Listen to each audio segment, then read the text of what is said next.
న్యాయాధిపతులు 1:19. యెహోవా యూదా వంశస్థులకు తోడై ఉన్నందున వారు మన్య దేశమును స్వాధీనపరుచుకొనిరి. అయితే మైదానమందు నివసించే వారికి ఇనుప రథములున్నందున వారిని వెళ్ళగొట్టలేకపోయిరి.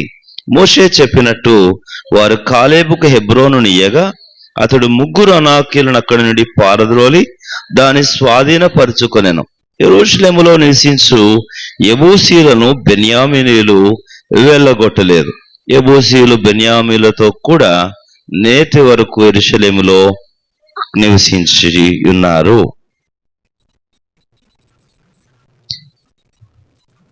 స్వాధీనపరుచుకొనిరి అని ఒక మాట, వెళ్ళగొట్టలేకపోయిరి అని మరొక మాట.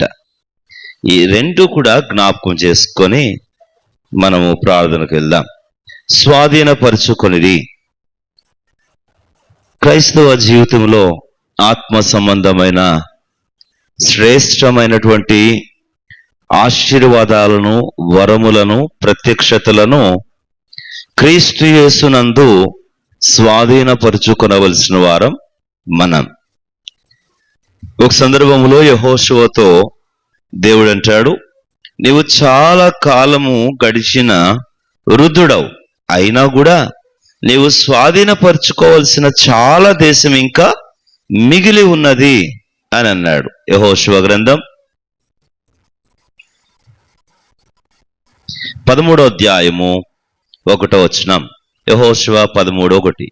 యెహోషువ బహుదినములు గడిచిన వృద్ధుడు కాగా యెహోవా అతనికి ఇలాగు సెలవిచ్చాను, నీవు బహుదినములు గడిచిన వృద్ధుడవు, స్వాధీనపరుచుకున్నకు అతి విస్తారమైన దేశం ఇంకా మిగులున్నది. ఈ రెండు మాటలు వ్యత్యాసం చూడండి.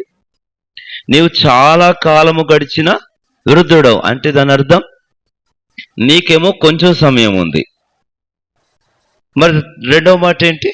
స్వాధీనపరుచుకున్నటకు అతి విస్తారమైన దేశం ఇంకా. ఇప్పుడు పరిస్థితి ఏంటి? చాలా టైం ఉంటే చాలా స్వాధీనపరచుకోవాల్సిన, తొందరపడాల్సిన అవసరము లేదు. బోల్డ్ టైం ఉంది కాబట్టి నెమ్మదిగా స్వాధీనపరచుకోవచ్చు అని. కానీ సమయం ఎక్కువ లేదు నీకు, కానీ పని ఎక్కువ ఉన్నది. అలాగే రెండవ అర్థం ఇంకొకరి కోణంలో చూస్తే, నీవు చాలా కాలము గడిచిన వృద్ధుడవు అంటే బలహీనత, నీకేమో బలహీనత ఎక్కువ. అక్కడ చూస్తే స్వాధీనపరచుకోవాల్సిన దేశం ఇంకా చాలా ఎక్కువ. బలం ఉన్నప్పుడు నీవు మంచి యవ్వనస్తుడవు, స్వాధీనపరచుకుంటూ చాలా మిగిలిందంటే ఏం ప్రభు బలం ఉంది కాబట్టి ఓకే, సరిపోతుంది. ఆ రెండిటి కాలం తక్కువ ఉంది, బలం తక్కువ ఉంది, స్వాధీనపరచుకోవాల్సిందేమో అతి విస్తారం ఉంది. ఇప్పుడు తనంతట తాను సాధ్యమయ్యేది కాదు. అందుకే న్యాయాధిపతులు 1వ అధ్యాయంలో యెహోవా యూదా వంశస్థులకు తోడై ఉన్నందున. మరలా 22వ వచనం న్యాయాధిపతుల గ్రంథములో యోసేపు ఇంటి వారు బేతేలుకు వెళ్ళినప్పుడు యెహోవా వారికి తోడై ఉన్నందున. కాబట్టి ఈరోజు మన ఆత్మీయ జీవితాలలో స్వాధీనపరుచుకోవాల్సింది ఇంకా చాలా మిగిలి ఉన్నది. మనకు సమయం అయితే మిగిలి లేదు, బలం అయితే ఎక్కువ లేదు, కానీ స్వాధీనపరుచుకోవాల్సింది అయితే చాలా. మనం జరిగించాల్సింది, మనం జయించాల్సింది, మనం పోరాడాల్సింది, మనదైనది మనము సంపాదించుకోవాల్సింది చాలా మన ముందు నిలిచి ఉన్నది. ఇప్పుడు వీరు శత్రువులది స్వాధీనపరుచుకుంటున్నారా, తమది తాము స్వాధీనపరుచుకుంటున్నారా? శత్రువులు స్వాధీనపరుచుకుంటున్నారా, తమది తాము స్వాధీనపరుచుకుంటున్నారా? చెప్పండి. తమదా? ఎలాగ తమది?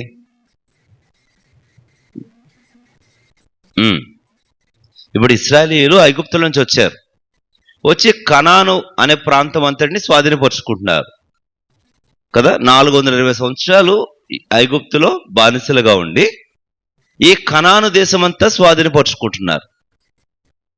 బెన్యామీనీయులు, యూదావారు ఒక్కొక్క గోత్రం ఒక్కొక్క ప్రాంతాన్ని స్వాధీనపరచు. అది వారిదా? కనానీయులు కదా అక్కడ ఉన్నారు. మరి వీళ్ళెందుకు స్వాధీనపరుచుకుంటున్నారు? వీళ్ళకి ఎదిగిస్తున్నాడు అంటే వాళ్ళ పొట్ట కొడుతున్నారా? వారి నోట్లో మన్ని కొడుతున్నారా? అక్కడ బతుకుతున్న వాళ్ళని లేపేసి వీళ్ళు ఎందుకు స్వాధీనపరుచుకుంటున్నారు? యెహోషువ ఎందుకు యుద్ధాలు చేశాడు? న్యాయాధిపతులుగా గిద్యోను, మరి దెబోరా, వీళ్ళందరూ ఎందుకు, ఒత్నీయేలు, షమ్గరు, వీళ్ళందరూ ఎందుకు చేస్తున్నారు? అసలు కరెక్టేనా అది? మాట్లాడరేమ్మా, చెప్పమ్మా మమత, అది వాళ్ళదా కాదా? కాదా? వాళ్ళదేని చెప్పి ఒక రీజన్ ఏంటి చెప్పు, నాకు ఆన్సర్. వాళ్ళది ఎలాగవుతుంది చెప్పు విజయ. అయ్యో, అబ్రహాముకు దేవుడు ఏమన్నాడు ఆది కాండములో? నీవు నీవు నడిచినంత ప్రాంతం, నీ కన్నులు కనబడినంత ప్రాంతం, ఇదంతా కూడా నీకునే ఇస్తున్నాను. అయితే నీ సంతతి పరదేశులుగా వెళ్తారు, 400 సంవత్సరాల తర్వాత మరలా వచ్చి వారు స్వాధీనపరుచుకుంటారన్నారు కదా. ఆ రోజు అబ్రహాముకి ఇచ్చిన వాగ్దాన దేశము 400 సంవత్సరాలు ఐగుప్తుకు వాళ్ళు వెళ్ళడం వలన ఎవరి కాలంలో వెళ్ళారు? మోషే కాలంలో వెళ్ళారా, వచ్చారా? వాళ్ళు ఐగుప్తు దేశానికి వెళ్ళేది ఎవరి కాలంలో? ఎప్పుడు వెళ్ళారు ఐగుప్తు దేశానికి అబ్రహాం సంతానం? నువ్వు ఆడని చెప్తే రా. యోసేపు కాలంలో వెళ్ళారు కదా, అయ్యా కరువు అని కడుపు చేత పట్టుకొని. అప్పుడు వీళ్ళందరూ ఆక్రమించుకున్నారు. ఎవరు? ఈ కనానీయులు, ఎబూసీయులు, హిత్తీయులు, హివ్వీయులు, గిల్గాషీయులు, ఎబూసీయులు, వీళ్ళందరూ అప్పుడు అనాకీయులు ఆ స్థలాన్ని ఆక్రమించుకున్నారు. ఇప్పుడు 420 సంవత్సరాల తర్వాత ఐగుప్తు నుంచి మళ్ళా వచ్చి తమదైన వాగ్దాన దేశాన్ని మళ్ళా తాము స్వాధీన. ఇప్పుడు ఆదాములో మనకు దేవుడిచ్చిన ఆశీర్వాదాలను, ఆదాములో దేవుడు మనకిచ్చిన ఆత్మీయ ఆశీర్వాదాలను పాపము కారణం చేతున పోగొట్టుకున్న మనం క్రీస్తు రక్తం ద్వారా విడిపించబడి ఇప్పుడు ఏం చేయాలి? మళ్ళా ఆ ఆశీర్వాదాలన్నిటిని స్వతంత్రించుకోవాలి. అదే మన పాటలో ఉంది కదా, ఆనందించేదాము ప్రభు యేసులో అంతయు మరల అర్జించుకొంటిమే, ఆదామునందు పోయినదెల్లాయు తిరిగి పొందితిమిలలో. అది ఇప్పుడు నా భారం ఏంటంటే, ఇంకా మనము స్వాధీనపరుచుకొనక, వెళ్ళగొట్టక, జయించక, అనుభవించని ప్రాంతాలు ఇంకా మన జీవితంలో మిగిలి చాలా ఉన్నాయి. కానీ మనకి ఇంకా సమయము, బలము లేదు. ఇప్పుడు దేవుని తోడు మనకుంటేనే కానీ మనం వాటిని స్వాధీనము చేసుకో. అందుకొరకే పోరాడాలి. ఈ పోరాటంలో మన ప్రార్థన మనకు శక్తినివ్వాలి. ఈ ప్రార్థన మనకు శక్తిని ఇవ్వాలి. ప్రభువా, మా ఆత్మీయ జీవితంలో, మా భౌతిక జీవితంలో మేము స్వాధీనపరుచుకోవాల్సిన ఆధ్యాత్మిక స్వాస్థ్యములు ఇంకా ఎన్నో ఉన్నాయి. ఆత్మీయ ఆశీర్వాదాలు ఎన్నో క్రీస్తులు ఇంకా మేము స్వాధీనపరుచుకోవాల్సిన మిగిలి ఉన్నాయి. మేము అనుభవించాల్సింది శత్రువు ఆక్రమించుకున్నవి, వాటిని మేము విడిపించి అనుభవించాల్సిన దీవెనలు ఎన్నో ఉన్నాయి.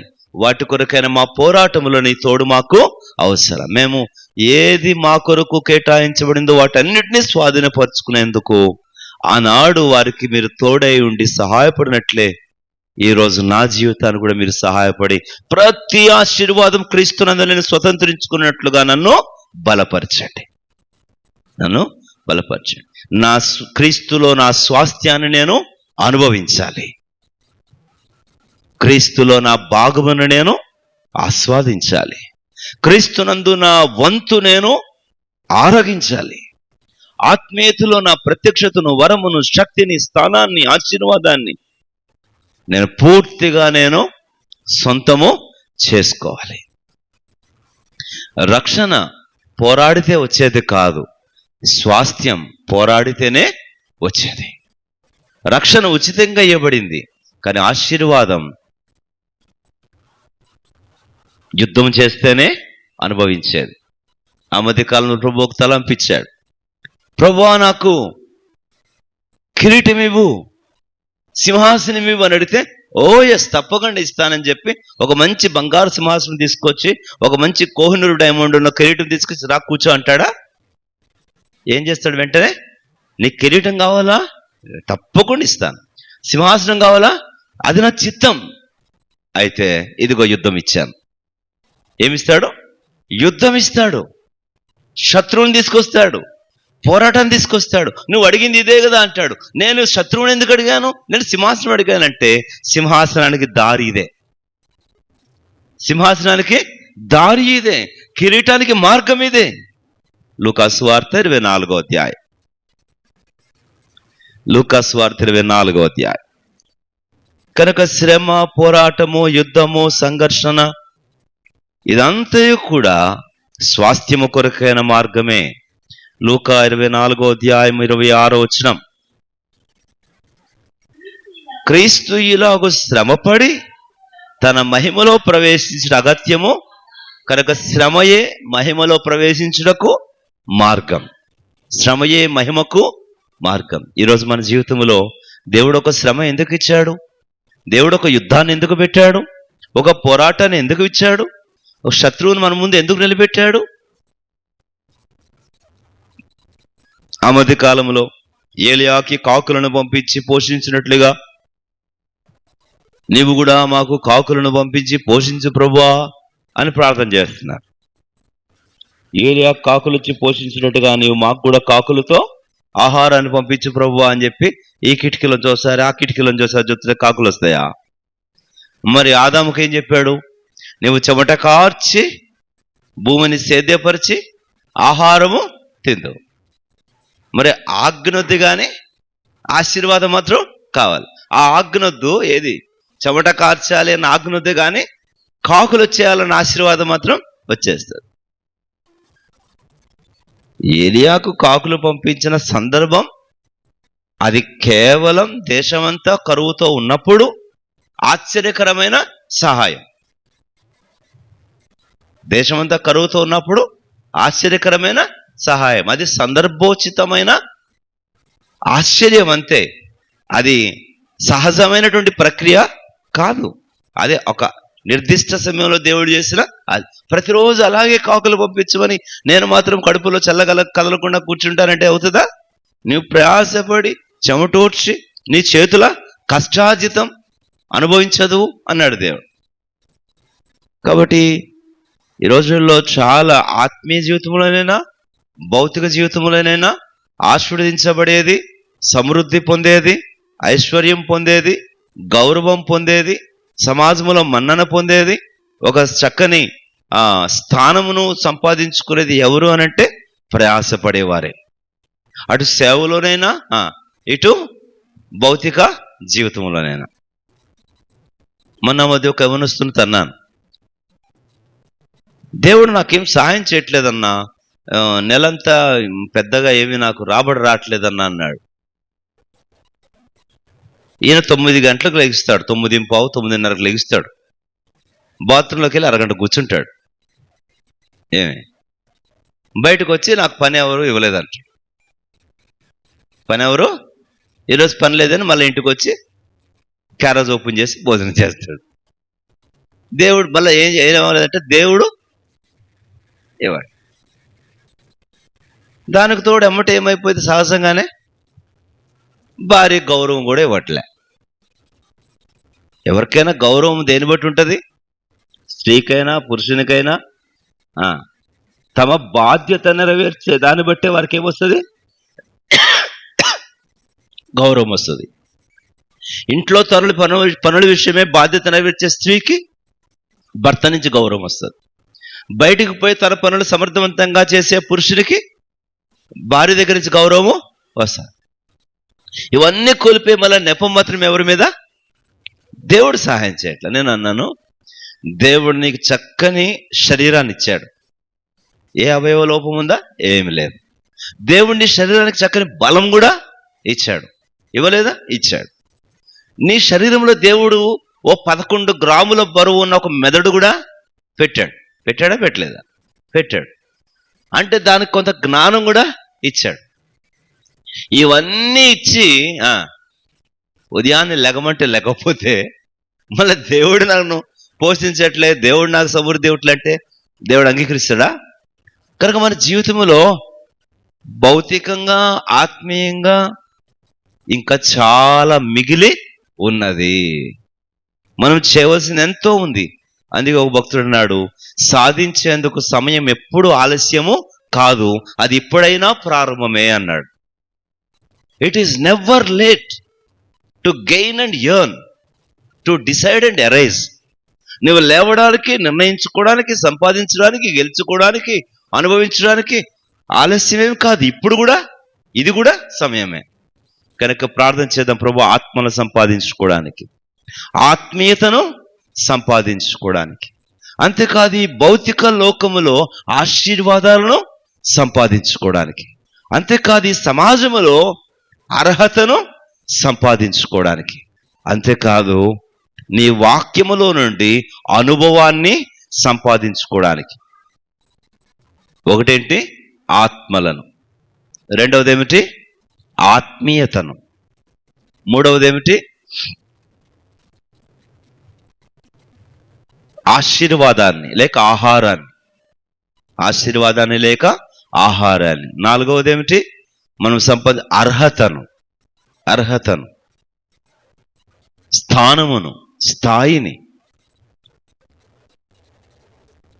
సాధారణంగా మరొక వ్యక్తిని ఎలా ఒక మనస్తత్వం ఉంటుంది. ఎలాంటి మనస్తత్వం అంటే, మరొకరు ఎవరైనా దేవుడు వారికి ఇచ్చిన అవకాశాలను, వనరులను, జ్ఞానాన్ని వాడుకొని కష్టపడి ఏదో రకంగా వాళ్ళు స్థాయికి వస్తున్నారు అనుకోండి, రెండు రకాల మనుషులు ఉంటారు. అరే నేను కూడా అట్లనే సాధించాలి అని నడుము కట్టుకొని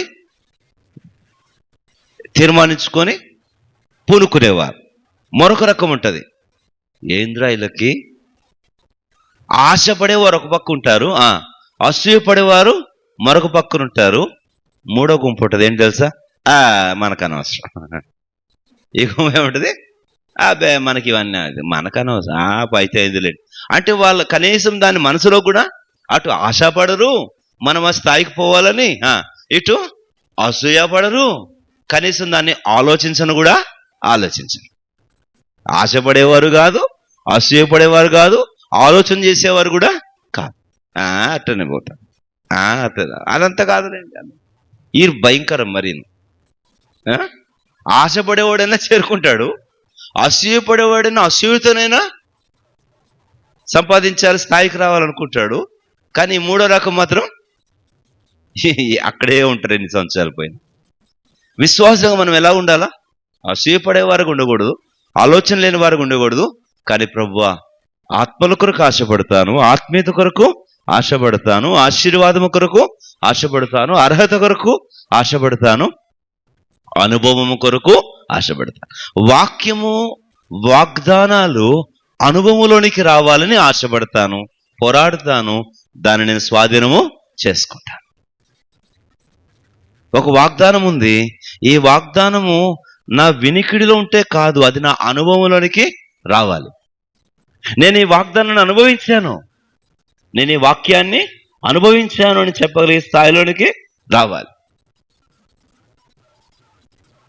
కాబట్టి అనుభవం సంపాదించుకుంటాను. ఈ శ్రేష్టమైన పోరాటంలో అక్కడ నేను చదివించిన న్యాయాధిపతి గ్రంథంలో తలంపు ఏంటనంటే, వెళ్ళగొట్టి స్వాధీనపరుచుకొనిరి అని ఒక్కొందరు, వెళ్ళగొట్టలేకపోయిరి వారింకనూ మిగిలిన్నారు అనేది మరొకటి. ఎంత భయంకరం! ఆ ఇంకనూ వెళ్ళగొట్టబడక మిగులున్న వారే వారికి ఎలాగ దాపురించారు? పంటి కింద రాయి వలె, కంట్లో నడుసు వలె, ప్రక్కలో బల్లెం వలె వారే తయారయ్యారు. ఎవరినైతే వీరు వెళ్ళగొట్టలేదో, ఏ ప్రాంతాలైతే వీరు స్వాధీనపరచుకోవాల్సింది స్వాధీనపరచుకోక అసమర్థులుగా విడిచిపెట్టారో, అదే వారికి నష్టానికి, కష్టానికి, శాపానికి కూడా ఒక సందర్భంలో వారిని ఏమని పిలుస్తామంటే మిశ్రిత జనం అంటాం. వారిని ఏమంటాం మనం? బైబిల్ ఏం చెప్పింది? మిశ్రిత జనం అంటే ఈ ప్రాంతాల్లో వెళ్ళగొట్టబడాల్సిన వారు వెళ్ళగొట్టబడకుండా ఉండిపోయి, ఈ ఇశ్రాయేలీయులు ఐగుప్తు నుంచి వస్తున్నప్పుడు వాళ్ళతో పాటు వచ్చిన ఐగుప్తీయులు కూడా వాళ్ళతో ఉండి ఈ ఇశ్రాయేలుతో కలగలిసిపోయారు. వీరు ఒరిజినల్ ఇశ్రాయేలీయులు కారు, ఇశ్రాయేలు వలె ప్రవర్తించే కనానీయులు. వారి అలవాట్లు మార్చుకున్నారే కానీ వారి బుద్ధి మార్చుకోలే, హృదయం మారలే, అలవాట్లు మార్చుకున్నారంతే. ఫ్యాషన్ స్టైల్ మార్చుకున్నారే కానీ వారి ఒరిజినాలిటీ సిమ్టమ్ మార్చుకోలే. ఏమండి? వీళ్ళు వేసుకున్నట్టే వస్త్రాలు, వీరు పాడినట్టే పాటలు, వీరు అర్పించినట్టే బలులు, వీరు చేసినట్టే పండగలు చేశారే గాని హృదయంలో మాత్రం ఆ మాంసాపేక్ష, లేకపోతే ఆ దేవతల మీద వాంఛ, ఆ వ్యభిచార హృదయం మరొకటి వారి హృదయంలోనే ఉండిపోయింది. కానీ మధ్యలో ఏం చేస్తూ వచ్చారు? ఇశ్రాయేలీయులు కొంతమందిని పాడు చేశారు. అప్పుడు వీరు మిక్కిలి దోషులై హీనస్థితికి చేరుకొని మొరబెడితే దేవుడు మళ్ళా ఒక న్యాయాధిపతిని పంపించాడు. చూసారా? వీరు వెళ్ళగొట్టుంటే, ఆ స్వాధీనపరుచుకొని ఉంటే ఖచ్చితంగా ఈ మిక్కిలి హీన దశకు చేరి వారు హీన దశకు చేరుకోగా యెహోవాకు మొరపెట్టిరి. అప్పుడు యెహోవా వారి కొరకు ఒక రక్షకుని అనగా న్యాయాధిపతిని పంపాను. ఇది ఉండేది కాదు. ఈ బాధ భయంకరం ఉండేది కాదు. ఒకసారి ఎబూసీలు లెగిస్తారు, ఒకసారి ఆ గిల్గాషీలు వేస్తారు, ఒకసారి అనాకీలు ఇస్తారు, ఒకసారి మిద్యానీలు ఇస్తారు. కాబట్టి ఈ మధ్యాహ్న కాలం ప్రార్థన చేద్దాం. ప్రభువా, క్రీస్తులో నేను స్వాధీనపరుచుకున్నట్లుగా, మేము అనుభవించినట్లుగా చాలా విస్తారమైనది మిగిలి ఉంది.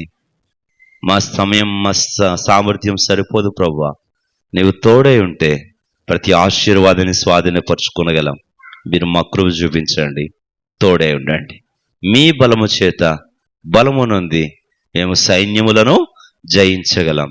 మీ సహాయము చేత మేము ప్రాకారములను దాటిపోతాం.